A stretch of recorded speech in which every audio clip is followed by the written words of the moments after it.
welcome to Happy Hour. I'm Haley Chura, and this week I am joined by Erin Trail.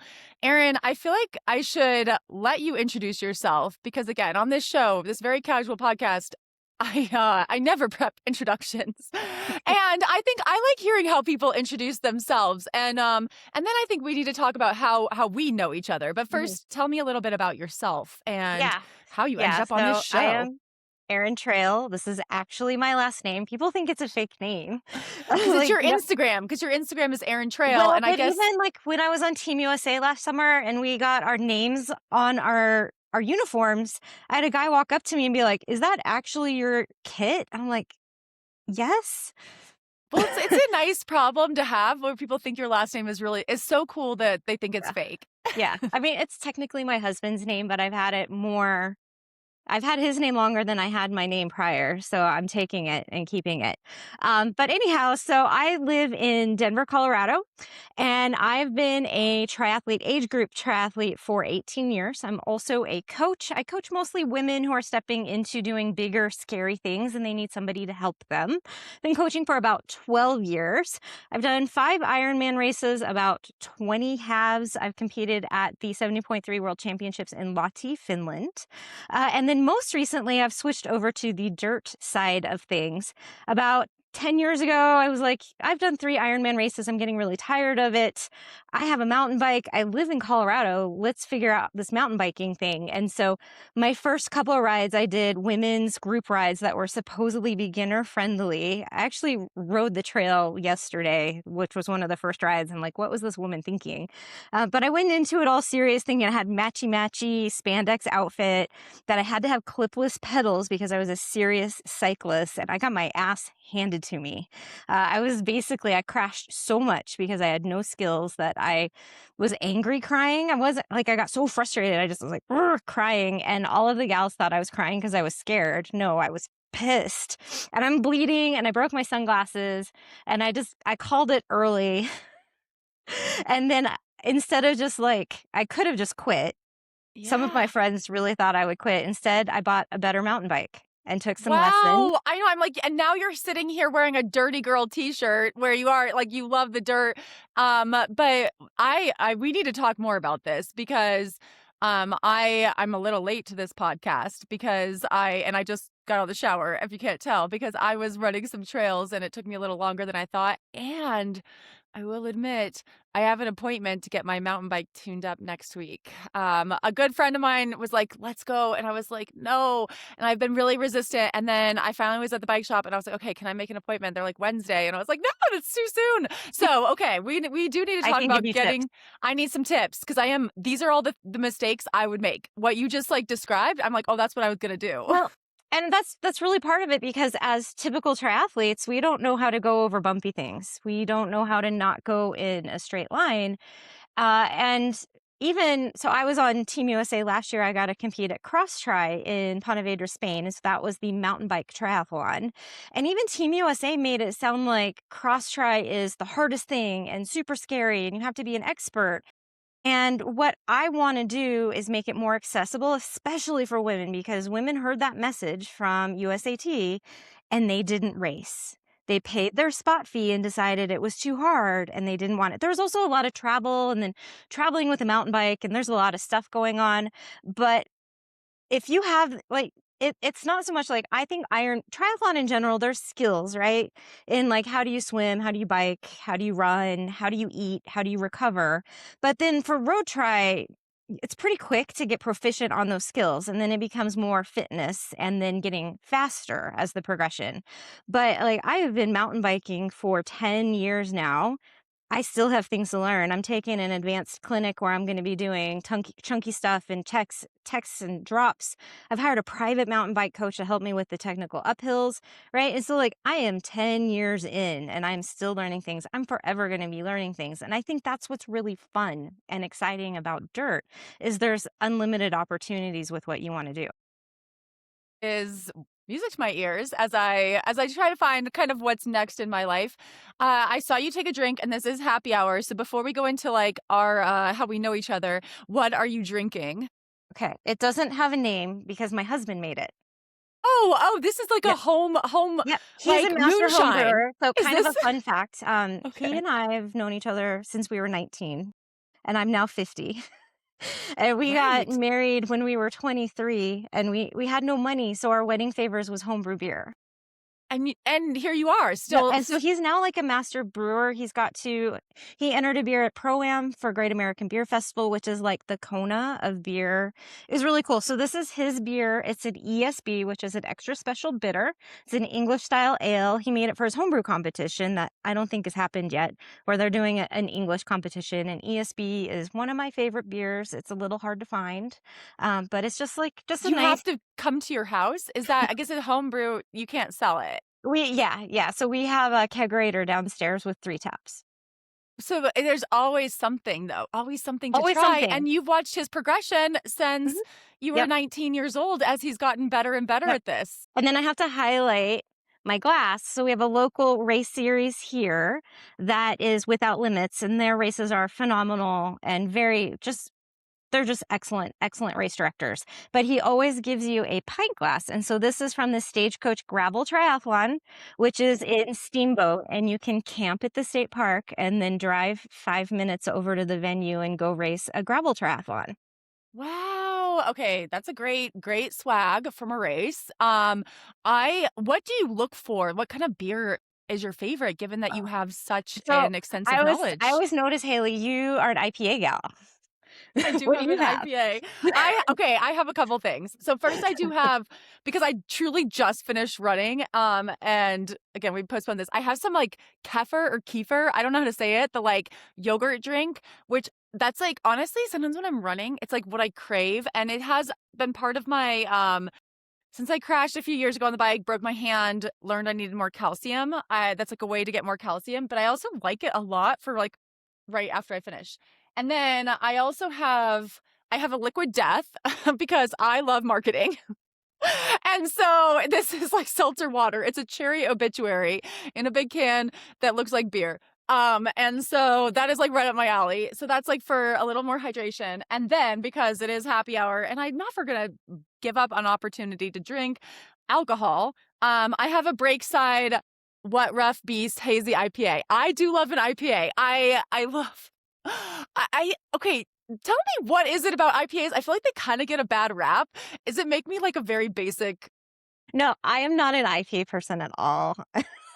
That's fair. I mean, that is very fair. I feel like they're like very bitter and they're very like I mean, I feel like it's very like hipster. It just says like a I basic mean, bitch, like which there's is me. hops are pretty like we actually grow our own hops, and so we'll make beer with our hops. We actually have some hops from my husband's grandparents' cattle ranch, where kind of fun facts, since this is a random and chaotic podcast. Yes, Um, Jocelyn's gonna but love this. but like in the old times, before they had air conditioning, people would plant hops right outside of their windows, and they would trellis it. And then as the breeze came through into the house, the humidity and moisture from the hop vines would carry into the house and provide a little gentle air conditioning. So, like what goes into growing hops like in They're just Colorado? little Is it rhizomes, and then we have okay? a trellis system with just some strings because they like to grow up. And So so is it they're just in not your hop vines, backyard? they're hop binds. Oh, binds. Binds, Okay. and they have, like, little prickly things so they can creep and Yes. crawl, and then the hop cones are the flowers, and then you just wait until, you pick them usually in August, and Okay. you take the little hop cones off, and you rub them between your hands, and if they smell kinda resinousy, you know they're Uh ready. okay, and can you tell me about the different kinds of beer? Because I Yeah, honestly don't yeah. really know. We're, I like, just super know beer nerds. typically I like an No, IPA, IPAs but I are also I love a double IPA sometimes because I can just drink one and I mhm. feel real good. Yeah, so the doubles are higher alcohol. They've got a higher malt content too, so they're a little like sometimes smoother to drink and not so much like Interesting. hop in your face. You don't want to like hang on to IPAs very long because we have a bad habit of buying fancy beers and then putting in our basement for later, and then They we go forget about bad. them. and then the hops degrade, and so you gotta have the hops really, really fresh. There's a bunch of varieties. My husband's gonna laugh because I really do not like IPAs, but there's a lot of varieties based on kind of the hops you make and then how you make them. So like there's milkshakes and NEPAs and West Coast and blah blah blah, like I lots of always stuff. ask, okay, so what's your favorite kind of beer? I my husband has a terrible joke that he's like, "Just how I like my women, dark and salty," or something, right? I don't know, or like Salty? blonde and salty. So like so in the summertime, I go for like kind of German style beers a lot of the time. So I like Kolsch, a little Helles, a little like I think Pilsners are a great intro into trying a new brewery because the Okay. water chemistry for pilsners, like there's really hardly any ingredients to a pilsner. The malt profile is pretty basic. The hops are very light, and so it's really a skill of how good is the brewer because they can't hide their mistakes with a bunch of hops. So we always like to try a pilsner when we're trying somewhere new. It's kind of like, do these guys know what they're doing? I also really enjoy sours, and Okay. so uh, our our basement beer museum is full of a lot of like rare sours that aren't made anymore. And so it's soured with bacteria, and a lot of time it's kind of the same bacteria, lactobacillus, that is in yogurt. Oh, so that'd be good for my gut health. Yes. Yep. I I mean, had really, no all beer uses idea. yeast, but Okay. yeah. Oh, I can Yep. justify it even more. Mhm. I Yep. did do a taster of a sour at my latest book club meeting, and it was quite sour, but it was almost like a cherry limeade kinda thing, I feel like, and, which was great in the summer. It was actually really good. But, thank you for that. I am going to try to branch out. In the winter, occasionally, I will drink a darker beer because I just feel like it's like a very wintry thing where it's, Mm, like, cold outside and I just want something like yeah, just kind of to warm me up from the inside in that way that's not hot chocolate, yeah, I do like a but good stout and brown, but it's summertime, so yes, it's harder, and so then I like the IPA, but I'm glad it doesn't make me a bad person. no. So I worry. I'd still keep doing it, but then I just have to preface everything with that. I'd be like, "I'm a bad person, I'm getting the IPA." But interesting they can hide it, because that's probably why I also like it, is because like, it's pretty, I the brewer doesn't matter. Well, and, like, hops have a lot of different flavors, so they can taste piney, they can taste very tropical fruit, Yes. right? Okay. Well, thank you for that. That was like an unexpected lesson in beer, which I really appreciated, and it's going to inspire me to do a little bit, a little branching out. And Well, and you can pay attention now to, like, an IPA that you really like the yes, flavor of, and then pay because they always tell you what hops are in it. And then you can be like, "Okay, I like Citra," or, whatever kind of hop, and then you can start to pick, like, when you go to breweries, they often list what kind of hops are on their beer menu and be like, "Okay, I know I like this kind of hop, so I'm gonna pick this kind of IPA." that's great advice. Okay, that is my homework after this podcast, for the rest of the summer, just to like learn more about the hops and figure out which ones I like best. But now that we have, cheers to that. Thank you again for being on the show.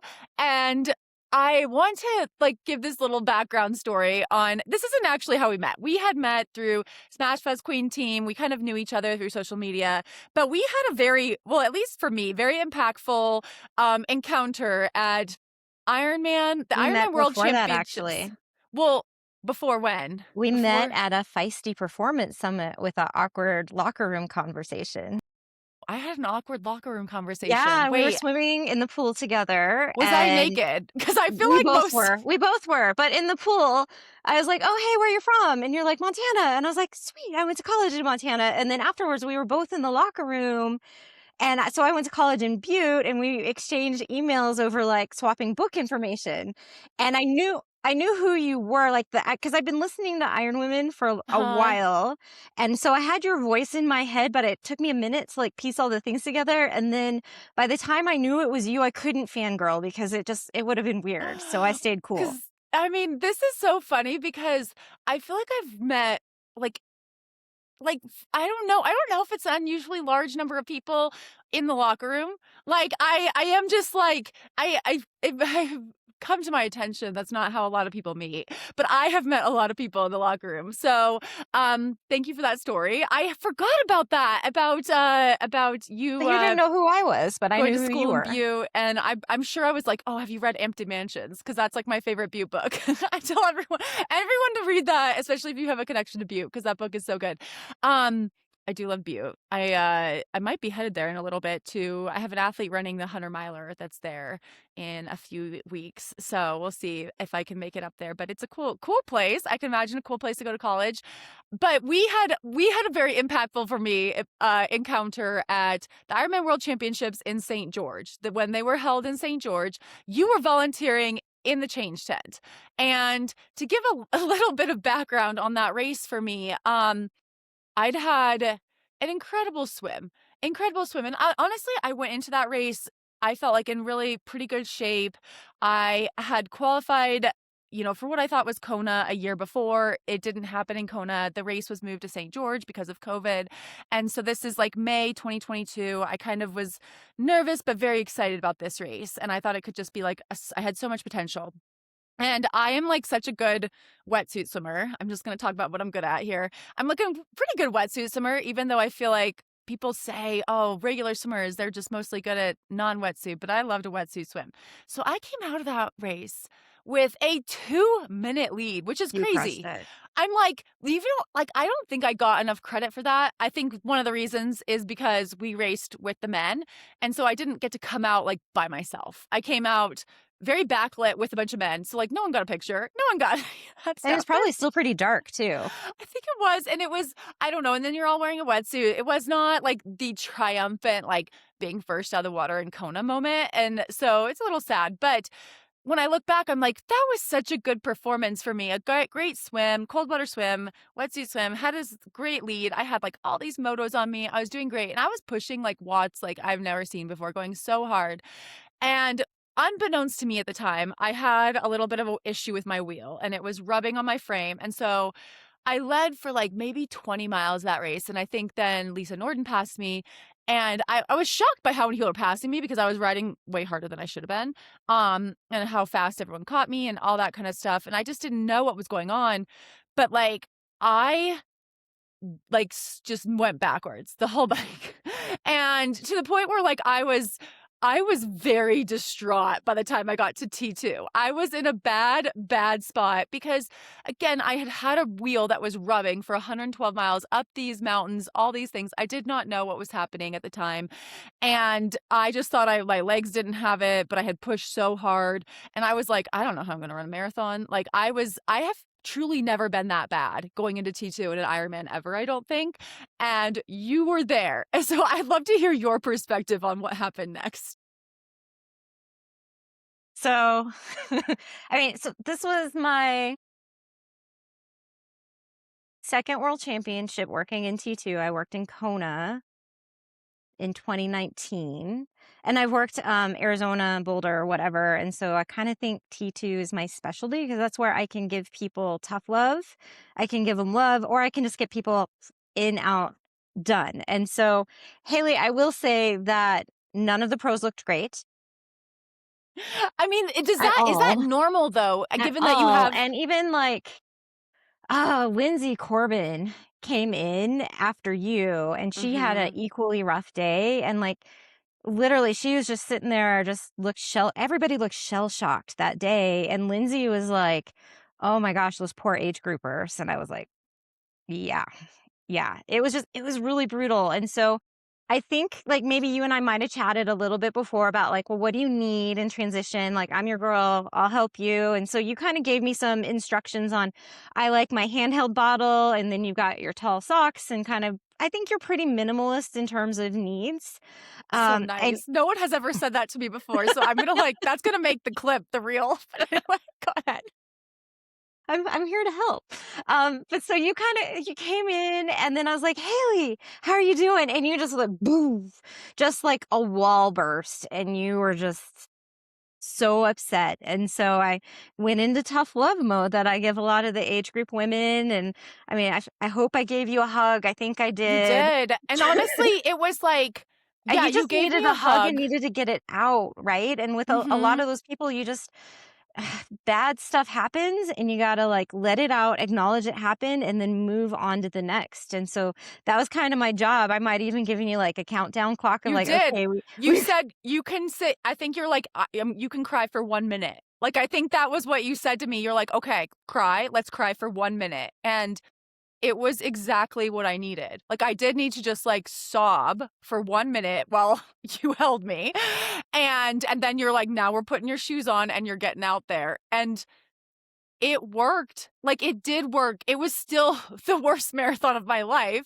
No, it probably wasn't the worst marathon of my life, but it was bad. It was bad. It didn't get, like, much better, but I finished that race, and and ultimately, now I look back and I am very proud of that, and so I am thankful for you, and I think all the volunteers really, like, you can have such an impact. I think that's one where I'm like, wow, wow. Like in a sport where you aren't necessarily supposed to have a lot of outside assistance, but you're allowed this assistance at certain points, a volunteer can make a big impact in someone's race.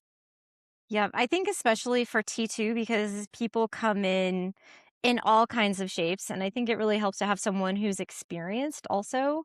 I mean, what I found, especially Kona, this is crazy. So Kona volunteers are more locals, which is great, right? They get have a very strong local presence. People are really excited to volunteer, but I walked into the Kona change tent, and well, first of all, it's tiny compared to most Ironman change tents, and then I'm like, where's the ice? People are gonna come in cooked. Where is the ice? And they had 2 giant plastic trash cans with ice and water that was more meant for, like, dunking and cooling things, but there was no drinking ice, there was no triage ice, there was none of that. And there's been multiple Ironman races I've done where there's not been, including Utah Kona. And so it's been like literally me hauling 30-pound bags of ice. And so the ice in Kona is kind of wild because they've got a semi box truck, like semi long, that's a refrigerator truck for all of the ice. And it's, I don't know, like a 2, 3 minute walk away from transition, kind of between the Okay. hotel and transition right off the pier. And it is like on pallets, wooden pallets that look very not safe. And they gave me a little hand cart and I had to climb a fence and then climb up the little pallets, and I'm like opening the door, trying to like wedge it open with my feet by myself, kind of up in the air, 30-pound bags of ice. And there's some dude just watching me. And I'm like, could you lend a hand? And he's like, I'm busy. I'm like, cool. So I ended up getting ice for both the men and the women change tents that day. In Utah, like the gal had no experience at all, didn't know what she was doing, did not care. She was on her phone most of the time. And so I had actually brought a lot of my club mates from Denver because it's a 10.5 hour drive. And so we wanted to go specifically to volunteer and help you guys out. So it's like, all right, let's come together and let's get everyone taken care of. And so everyone that had a really nice T2 experience, that was because of our crew, not because of the Ironman official people. So Wow. Well, thank yeah. you. Thank you again. It's one of those things I will never forget, and I don't know if I've ever like properly thanked you, but it's just it is one of those definitely a moment that like was, just seared in my brain about how like I don't know if I would have made it out of that tent and onto the marathon course without that. And I am very thankful that I finished that race. I do think that's something it was one of the toughest performances of my life. And it was not, it's weird to have a day that, I think I started in first and then ended in nearly last. But I think as a human, as a coach, and even as an athlete, like I am grateful for that experience in a way, now that it's Well, several years in arrears. and you don't always learn when things go perfect either, right? I'm sure like now you're like, I'm checking my wheel every single time. Yeah, well, I mean, and it took a little while. I think it took a few days till I had a mechanic look at it, and then they were like, "Oh my goodness." And I was like, because my green bike, you could see all the green paint, and I was like, I hadn't even noticed that. And I was like, okay, it wasn't just me. I was thinking I'm like, I don't have the legs for this anymore. But I'm like, okay, there was something wrong. And sometimes that's kind of nice. But even if it had just been me, I mean, it's a good lesson that, Ironman is very hard and sometimes you just don't get the day that you train for. But I do think when I look at that year, I was able to regroup, race Ironman Mont Tremblant in August, which I would not have done otherwise. I won that race. And then I honestly went on to Kona and had my best ever finish in Kona, finishing 13th. And so if that race in St. George had been a dream, would that have happened with Tremblant and Kona? Yeah. Probably not. So, Yeah. it's those like, sometimes we wish all of our prayers were just answered, but sometimes we have to go learn the hard way. But I mean, that's the tricky thing. So we were both at Ironman Coeur de Flame in oh 2021. yes, the really, really Mm. hot one. Well, that's where I qualified for Utah Kona. That was that Coeur d'Alene race. I was like, this is my last one. I'm That like I never still have doing. F-bombs in my head every time I think about that day, and I'm still like, I don't wanna do another Ironman after that because it was the hardest freaking thing I've ever It was done. still. I remember that day. Like it was this heat wave in the Pacific Northwest, which is not prepared for that. And it was still like 107 degrees at like 7 p.m. Yeah. I remember that. It was Yep. like, it did not, there was, I was like, again, kind of like Lindsay Corbin was like, this is not like these poor age groupers who started It was after bad. us, who were just out there longer. It wasn't like you got any respite from the heat even later in the No, I day. put my foot down at every aid station starting at mile 40 to get ice. Just think about that. That's crazy, and so I was that's probably the most fit I have ever been, and I was aiming for, like, an hour, hour and a half PR, which on a course like Coeur d'Alene, that's significant, right? And instead, Yeah. like, the vibe for the age groupers in the morning, and usually there's, like, excitement, right? And there's, like, nervous excitement, but it's good excitement, and that morning, we were Fear. all just like, "What are we getting into? Like, Well, because how we bad is this started the gonna race be?" at 5 a.m. They started it earlier trying to avoid the heat, but it was very It was hot. it was bad, and then, like, I used the first lap of the bike to kinda think about where will I get into trouble and where do I need to take more care of myself, Mhm. and so, the long climb going up, I think it's Micah grade, so it's a divided highway, and you're going uphill, so there's no chance for an aid station in between the 15 miles, and I was like, "This is where people are gonna get into trouble." So I, like, stopped, iced literally everything I could, and by the time I got up to the top of that, it was around maybe mile 80, I think was that point, and I was, like, buzzy and fuzzy, and I tunnel visioned it to, like, the baby pool full of ice, and kinda, like, for a minute, and then I was like, "Okay, I think I'm good enough to go," and I went. If I would have looked around, it would have been like zombie apocalypse. Apparently, Yeah. people had, like, passed out under box trucks, under any kinds of shade, and so many people DNF'd at that point that Ironman had to bring in a special box truck to rescue the bikes. Just from an age grouper perspective, and, like, the asphalt reflecting off the pavement was 135 degrees. There was no way I was gonna use a porta potty at all in that heat, and because it was still COVID times, we didn't have a change tent with helpers, and so I'm riding my bike into town, and all of the bank signs are showing 101 degrees, and I I didn't have to even start. notice that. Yeah, I had to, and I'm like, "Well, I have to do a marathon in 101 degrees." And so, one of my teammates, he was cheering on his wife. He's like, "Erin, just take your time." And there was no Erin in the change tent to take my ass out there. So I wrapped my bike under a tree and it was nice and shady. I had a 12-minute transition time while I just questioned my life choices. And it was basically like, "How bad do you want this finisher medal?" Wow. I don't know. Yeah, and then I don't know if you guys had the otter pop people on the run course, but on the very far end, there I was, do like, remember them. yeah, Yes. they were my favorite people that day.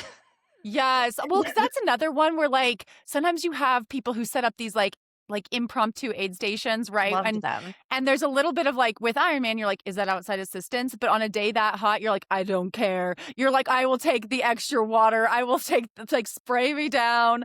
Like, I'm like, "Someone please DQ me." Yeah, but so, like, I still have mixed feelings about that day because I that was, like, the most fit I'd ever been, and I was expecting to see really great things, and instead of, like, really pushing myself, it became, "How do I get through safely?" And so now it's 5 years later, and, I did a lot of things smart where I got through, and I think I finished, like, 38th in my age group, and there were Nice. 120 women who started and like 40 of them quit, and I was in the 45 to 49 age group, and that's a tough group of women, right? Yes. And I managed to finish. I never cramped. I didn't have stomach issues, and I felt mostly okay, and I think that right there is a big victory, or as much of a victory as I one think can get. everyone who finished that race, so much respect. It was It was so hot and so unexpectedly hot that I know, I think I finished 4th there, which I think I got off the bike in, like, 10th, and I remember running that first mile, and I think, Dave Downey from BCC, like, he was, like, trying to do an interview with me, like, while riding next to me, and all I remember was, like, him riding through the sprinkler, like, taking the sprinkler, and I was like, "No, no, I need the sprinkler to hit me." But it was fireworks out there, like, it was so hot, and I think that was the only reason I finished as high as I did, but I do remember also being at the Kona Slot roll down, being like, "I don't know, I don't wanna ever be that hot again," Oh, which, yeah. I did end up doing Kona a couple more times, but, and that ultimately, that was what got me out of it. I was like, "I'm done being this hot." Yeah. But, For it's a me, I took interesting my Coeur sport. d'Alene experience and went, "I never wanna do another Ironman again," and I bought myself a gravel bike, and Was here that I your am last now. Ironman? Coeur Yeah. d'Alene. I like Yeah. that. I do And I have I've never heard that, but I'm gonna use that from now on, Coeur d'Alene. Coeur d'Alene. Well, I mean, it worked out, and again, good thing you finished. I'm sorry you didn't have an Erin for you in T2 there, but you got it done. You had it within you, you got it done, and then, have made life better for everyone in T2 since. I'm actually volunteering this coming weekend at the Bozeman Tri, so it's a sprint and Olympic distance. There is no change to I can't last year I was the volunteer at the finish line. I was a backup timer. I feel like they have very low expectations of me, so I get a fairly cush job. But I will say being at the finish line is quite fun. It's everyone is so proud of themselves and so happy, and hopefully we have decent weather, and I like it is nice to be on the other side, and I think get to see some of the background, like you provided some of the behind the scenes on what goes into putting on these races because it is a lot. It is.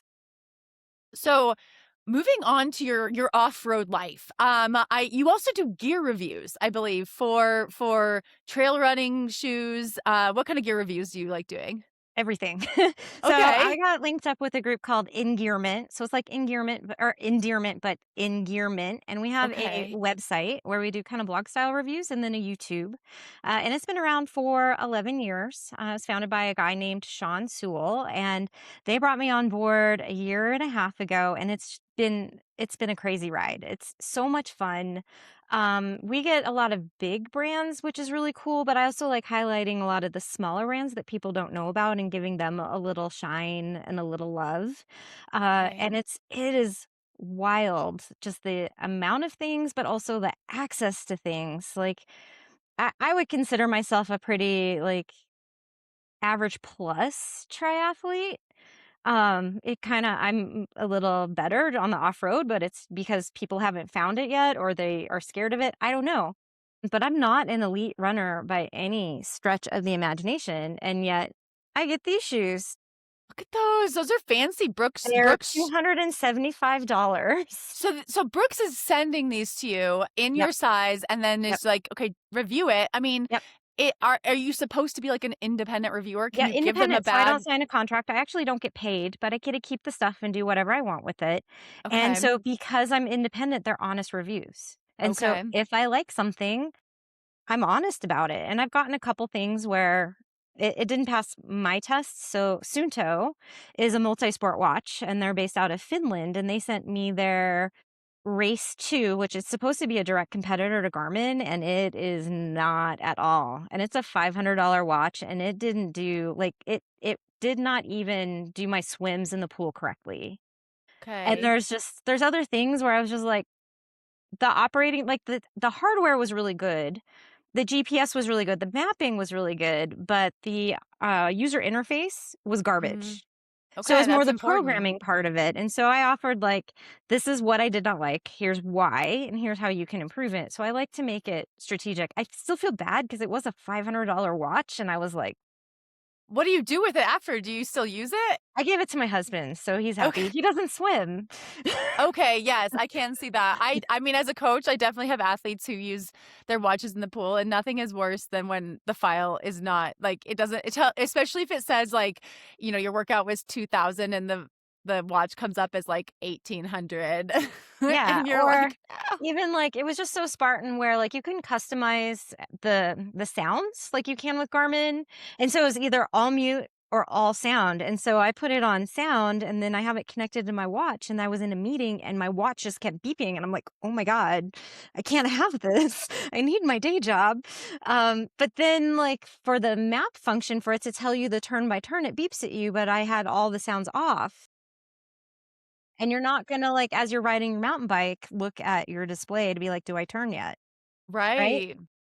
Yeah, I mean, that's great feedback, great feedback. Okay, so tell me about these trail shoes. What are your favorite trail shoes right now? Right, I mean, right now, these are kinda my favorites. What is that? It's a Um, Brooks, what's the it's a Brooks model? Cascadia Elite, and so Okay. to talk through some nerdy things. So you kinda see the tread, and you see how it's got, like, little nubs on the little sidewalls of the tread. So these Yeah. help you grip. Like as you're going uphill and loose stuff, it'll like dig in and help you grip. And then they're on Okay. the other side going down. So when you're going down, you're not going to slip, which is really Okay. cool. They're super light. I think they weigh like 6 ounces and change per shoe. Trail Yep. shoe. It's got the Vibram Mega Grip Elite sole, and so like this little like rubber tread, it's super thin. They're the second shoe ever to have this little skinny little tread, and it just makes it more light. These Okay. have a composite carbon kind of horseshoe to it, so you don't get like the trampoline effect that you do with a lot of carbon shoes. It's just like a nice little gentle springiness. Oh, It's got the Brooks Peba. I don't know if it's Peba or Peba, but it's like the fancy bouncy midsole. foam. And then Okay. this is another like, is this really needed? I don't know. But there's Kevlar woven into the upper. Oh. Great. Wow, Kind of that's so bananas. fancy. I know. Then I like I on the I other ask side of the yeah. spectrum, I Oh, what have is like these that? are some Teva. So it's not Teva, it's Teva. And they have trail Okay. running shoes. No And way, this I is have the their sandals from, like, the '90s. exactly. Yeah. So this is their Hurricane Trail Setter. This is a $130 shoe and it's actually really fun. Okay. This was kind of like my like sleeper surprise of a very affordable shoe. I wear these all the time on like hikes and my Okay. little incline trail and just kicking around. So, Those are 2 brands I would not have even thought to try out. I have been doing some trail running a little bit. I run on very non-technical trails. I do not have the skills for we have plenty of technical trails around Bozeman, but I understand my skills. You know, I am built for a treadmill, to be perfectly honest. I am built for actually, I'm built for, like, a road with a 1% decline. Like, that's my ideal, thing. Like, that is how I run. So, this has been a new thing for me. And I mean, I've always run on some of the in-town trails just when I was doing aerobic runs, even when I was doing triathlon, just because I love them. And I think it's kind of nice to just not think about pace. And for so many years, I was so worried about pacing and really specific workouts. So it's been kind of nice. But I have honestly been running in Hoka mock, like road shoes. And I have this trail race coming up, a 38K on the 4th of July, and I was thinking about that. I don't think this one is on super technical trails, but I was like, should I get some trail shoes? I don't know. I have a pair of the like the Hoka Speed Goats, I think. I do have a pair of those they've from years ago when I like updated them and they're better now. they're I have better. 2 pairs. Okay, what do you think about those? Because I train in Yeah. Hokas. They're still like a training shoe. I don't think they're tremendously different from the previous version that I also Okay, had, but they have made some improvements to the tread and also the midsole is a little more snappy and responsive. So it's got a little super shoe in there without the carbon. okay. But for me, they're still like just a pretty like daily mile training shoe. Like these are fun. I put these That's what you on, would my race Brooks in? on, and I'm like, "Woo, let's go." But I'm trying to tell myself I'm not that serious anymore. I'm just going to have fun. So there's the piece of me that's like, I don't want to have bought new shoes. But then I will say today, my last couple miles, my run, my feet were hurting a little bit. So I was like, maybe I do need a little more cushion. And then when you talk about the tread and how it helps grip, I mean, today here it was a little bit rainy here in Bozeman. So like the grip wasn't bad. But on days when it's like very dry, probably similar to Colorado, it is, like, slippery, when the trails get really dry, and I did have a little bit of a fall today, but it was my own fault. I tripped over a root, like, early on. Superman. I know, it was exactly that, and I was like, "No, no, no, I cannot get hurt." And the only thing is I think I'm gonna be really sore tomorrow, and so I was like, "I'm gonna go a little longer because, I don't think I'll be running tomorrow." I'm a little worried, but I've I'm tripped fine. over things where I turn around and I'm like, "What did I even trip over? I can't find it." That is a peril of it sounds like it's just part of it. It's a part of training on the dirt and racing on the I'm dirt. trying to get better at picking up my feet. Okay. Okay, so that's the key. I mean, there are some skills. There's some different skills. Okay, so I might need to go down to my local running store and see if I try on some of those Brooks. I don't know if I've ever worn Brooks. So this might be a whole new world for me, but thank you for Yeah. that. Yeah. What about the gravel riding and mountain biking? What kind of gear, what's your favorite in that Oh, that I've sector? gotten for that. Hmm. I get a lot of cool sunglasses, so the photochromic sunglasses that go from clear to dark. Those are really Okay. neat. Gosh, it's more just like kind of clothing and more functional things. Nothing's like Okay. crazy, crazy No one expensive. I sent you a bike yet, No, no, but no. that it's only a matter of time. Those are really hard. Skis are really hard to get. I'm trying to get skis. We're Okay. trying my husband just got a e-mountain bike, so we're trying to get a, power station so he can charge his bike overnight when we go camping. Those are Uh-huh. hard to get. Okay, but But we these can are work like on goals. this. What and will you remind us where we can read and watch your reviews? What Yeah, was the so it's website? engearment.com, and it's Engearment. Engearment. So it's a Okay. website, we have a YouTube channel, and I do all the content loading for the website, and then Sean does the loading for the YouTube channel, and we've got shorts, we've got videos, and it's really just like real world reviews. I really think it's I'm I I'm biased, but I think I'm a good addition because we don't have that many women reviewers, and the guys on the team are great, but it's a lot of gym bros. And Okay. they just, like, ruck, and they split board, and they do, like, a lot of backpacking stuff, but, like, I am a women athlete, and I'm actually, like, racing in the things that they're giving me, and so it's you can't get more real world than that. Like, I got a shirt, a running shirt from the North Face, it's their Summit series. It's an $85 lightweight T-shirt, and in a 2-hour trail run, I rubbed a hole in it because the shirt folded over and rubbed under my running pack, right? That's Okay, crazy. this you mentioned running pack too. I want to ask about those. But okay, so sometimes Yeah, I've got a couple that I sometimes like, and it's then I'm not getting worth a the couple more. money, right? Is what you're Yeah. saying. Like Yeah, so it is worth looking up a review I and think seeing so. someone who's actually tested it and then gives a little bit of insight And into just the because it doesn't carry a big name doesn't mean you should discredit it either. So, like, okay. Decathlon is more like a Europe brand, and they're kinda Uh-huh. like a bargain brand for things, but I have a Decathlon running vest that I love. I ran in it today. It's kinda my go-to vest, and they just have it looks more basic. Their prices are really affordable. Actually, this is a great one for your reader or your readers, your listeners. I got sent a, Van Rysel, trainer. It's a smart trainer, and it's Okay. part of, the Decathlon umbrella in the US. And so this is a wheel-off smart trainer that Okay. costs $300, Wow. right? And it has power, 'cause It Smart has Trainer power. wow, and you I found it like it more than my accurate. Kicker Core. That's a very good insight. That's so affordable. That's great. I mean, I'm glad that like sometimes competition is great and we see electronic prices coming down and that's nice because I feel like we don't see the prices of anything coming down. So yay, let's celebrate Yeah, that. and, like, the equivalent Kicker Core is $600, and to get something and it came with a Zwift cog. So then Okay. I don't have to have a cassette. I do use Zwift, so you have to pay for the Zwift membership. You can put a cassette on it if you don't want to do the Zwift thing. Okay. But for $300, like, what? Yeah, that's a great deal. That is a Mhm. great deal. But I want to ask about the running vest because right now I'm a little old school on this. I run with a bottle in my hand. So I was able to go pretty far today because it was cold out and so I like ran with two bottles and then but that I am very limited sometimes by just like how much water I can carry. And I just have not been in it to like I have an old vest with a bladder from the North Face, but I honestly one, I hate cleaning it. Like, I think, I need to, like, bleach it because it has been, like, years, and, so that's one reason I like just using I'm very lazy, and I like just using a bottle, but then I understand, like, being hands-free is nice. what is the point of a soft flask, though? I do not get that. Like, is it Well, you actually have to better? put them into the front pocket of your vest. You can't just have them out, or Okay. they're like those little water balloon toys you get that are all, like, Yes! I'm weird, like, right? how is that? It's not enough water, and then the top is like, I like Well, to refill. Is it do you just, like, get a new one? You have a crew, and you get, like, a new one? You don't try to, like, refill it? so mine are the ones I have are 16-ounce bottles, and so I typically Okay. drink about 16 16 ounces ounce? an hour.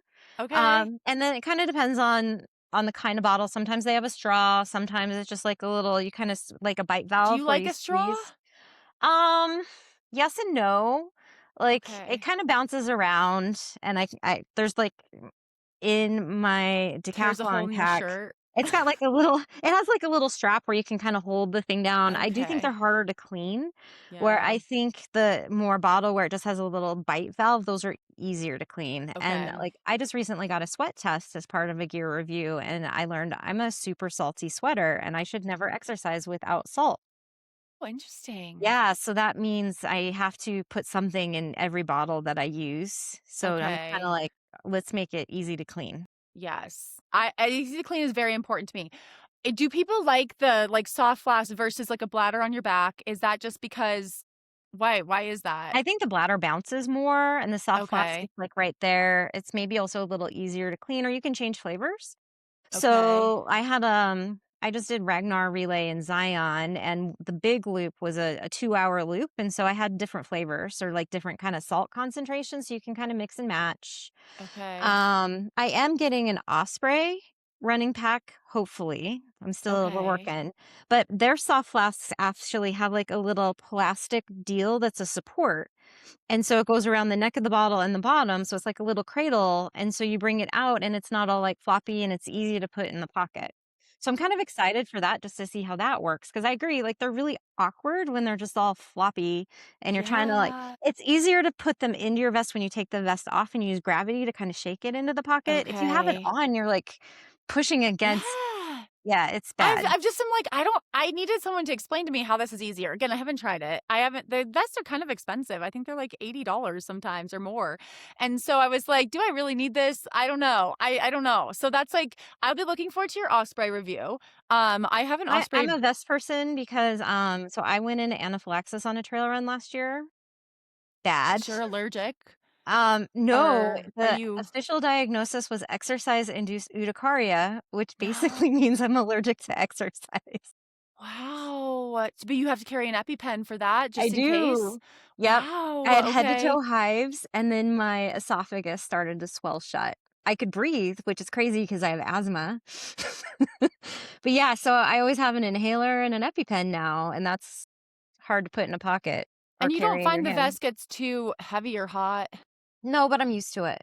Okay. Yeah, and I mean, you really need that EpiPen, but I again, thank you for this because again, I before I go spend all the money, it is nice again, this is the value of a gear review, and I'm gonna have to go check those out and to get your honest opinions on those, and then maybe go try some on and see what fits me, but or I just there's gonna be aid stations at this race. I feel like I'm very comfortable running with a bottle, You refilling run it. and you don't even have, like, a holder for your bottle when you do the Ironman marathons. You just have, like, a 20-ounce plastic bike bottle, and you're running Yeah, around with because that.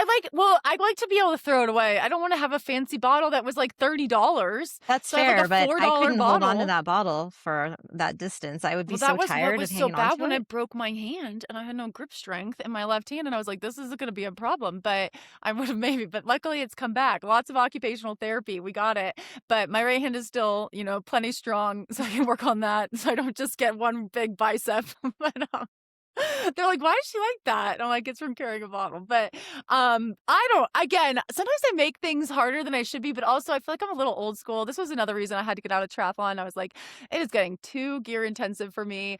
I am a child of the '90s. I'm like, "Just give me the neon and, tell me to go from A to B." I'm like, now it's so much, but it's fun. It is fun. I think if you have the capacity and you like the gear and you have trusted sources that tell you what is worth it and what isn't, unless you have, like, unlimited money. Yeah. I know that I am incredibly lucky right now to have access to the things that I do, and I really try to, do honest reviews and then just really, "Is this good? Is this bad?" And especially the smaller brands, I really like to highlight them, or even some of the more affordable brands. You're like, $80 bike helmet, but it's actually like, I got it. Its brand is P2R, and it's an Okay. $80 MIPS helmet, road helmet, and it has a magnetic photochromic visor, so it goes from clear to black. Wow. Magnet snaps, right? And it's Virginia Tech tested. It's a 5-star rating, and it's in their top 10 helmet, and it's an $80 made in China helmet. Right? But Okay. that's super affordable, right? And that's what we need. Mhm. It's not all like, "Oh, here's this $400 super tech helmet." It's no, this is Right. an $80 thing that anyone can buy, and it's really safe. Which is very important with the helmet. Erin, I love hearing the gear reviews. I'm definitely gonna check out engearment.com and read some and watch some of your reviews. In our last couple minutes here, because we are fans of the sport and we are recording this right after a very big race in Hamburg. Ironman Hamburg was a women's only pro race this morning, or I guess it was last night slash this morning. I stayed up way too late watching the swim and the first part of the bike. And I believe you woke up at a very rational time and watched the end of the run. So between the two of us, we cover a little bit We can of piece it this. together. Yes, this European race, and I think, I like since you watched the finish, let's spoil the finish. What did you think about watching the finish? And Soleil. I love Solveig Soleil. Lobseth from Norway won her. I think this was her fourth 4th Ironman win in a row. in Yes, 12 and months. right, she's only done 5 Ironmans ever, which I'm like, she also has done 5 Ironmans in 12 months because she did her first one in Hamburg a year ago, and I think that's like crazy a little bit because that's a lot of Ironmans, and then she's won 4 of them. Yeah. I mean, she clearly can hold up to it and is delivering. I don't know, maybe it's the broccoli juice. Right, the Norwegians with their broccoli juice. I know when we look at that, so she was 3rd last year in Hamburg, and then but I think incredible debut, and then won in Lake Placid, won the Ironman World Championships in Kona, won Texas earlier this year, and then just won Hamburg again. And it's not like there wasn't competition. Laura Philipp was less than 2 Very minutes close. behind, who is the woman who won last year, defending champion from last year, who and I think Laura ran like a it was 2:42 marathon, right? I didn't catch her time, but yeah, so it was interesting. I didn't watch it live. I watched it this afternoon after I did my run, and Okay. then I got a Oh, I massage. was giving you a lot of credit. I was like, "Man, Erin was up early." No, oh no, I got up at 9. We watched Star Wars last night, the movie, and I like sleeping in, but then that meant I had to run when it was 85 degrees, and that was terrible. So these are all Okay. choices.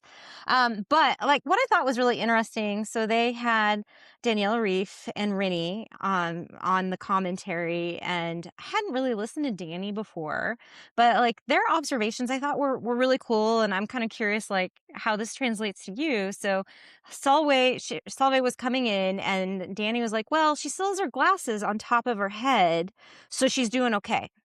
When I Danny was Interesting. like, "In my experience, most professional athletes, when they're in the hurt box, they put their sunglasses down so that way people can't see the expression on their faces." And I was like, "That is interesting." I would not have had that thought. As a prolific sunglass wearer, I mean, maybe there's a certain thing. I do I think like sunglasses. well, I think part of it was it looked rainy. I mean, when they came off the bike, it looked rainy, and so sometimes I know in races I've flipped them up just because 'cause they're covered in rain and you can't really see through them. That would have been my thought, would have been the rain. I feel like it's a little bit more of like rain, sun in your eyes. I have done when I raced in Minneapolis a few years ago, and it was a like PTO T100 race, and we started quite late in the day. I feel like we started at like 4 p.m. So we were finishing at like 8 p.m. and the sun was going down. And I remember being like, should I take my sunglasses off? Like, should I put them up?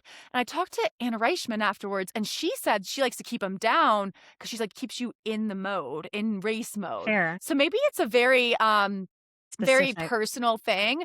Danny would know. She's, 10-time world champion, so she has a lot more in common with Solveig than I do. So maybe this Yeah. is like a special world champion I know, that was just tactic. something that kinda stuck out to me where I was like, "That was an interesting comment," but it was also like Solveig was checking her watch pretty often towards the end, and you could tell, like, she was doing the race math where, like, Okay. "I can run this pace and still maintain my win," because she knew Okay. that Laura was coming hot and heavy behind her. Mhm. So she definitely definitely slowed down quite a bit toward the end, but I also feel like it was probably strategic. Plus, like I think it was a really hard race for her.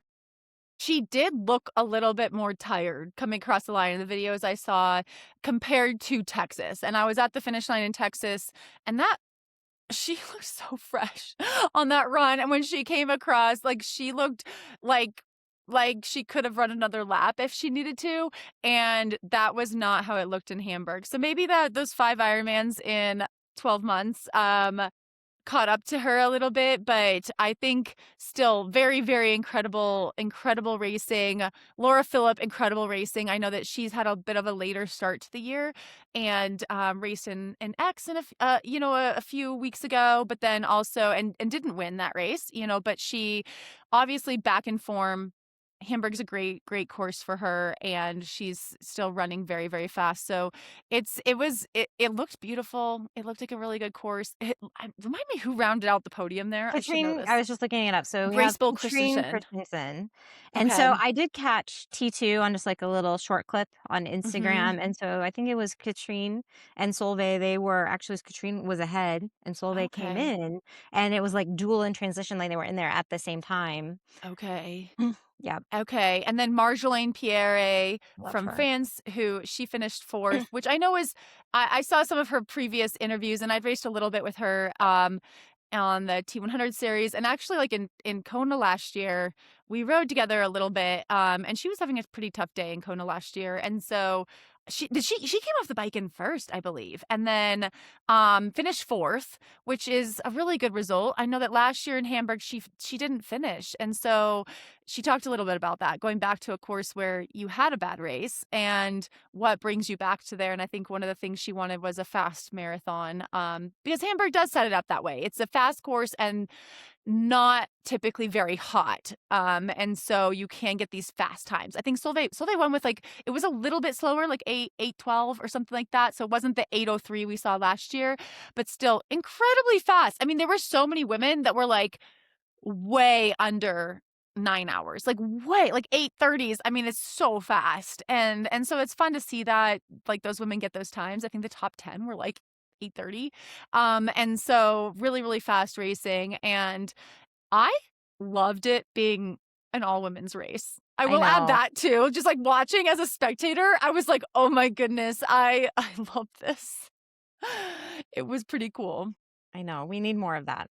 Yes, I mean, I've heard rumblings that, like, for Kona, they have plans on how they are going to make sure the women get equal coverage, and this is something that I will add just from being a little bit behind the scenes on some of the commentary teams at New Zealand and at Ironman Texas, is that from like, Ironman works very hard to have equal coverage, works very hard, and, that gave me a lot of reassurance and hope that like they do care about the women's race. They do care about showcasing these incredible women.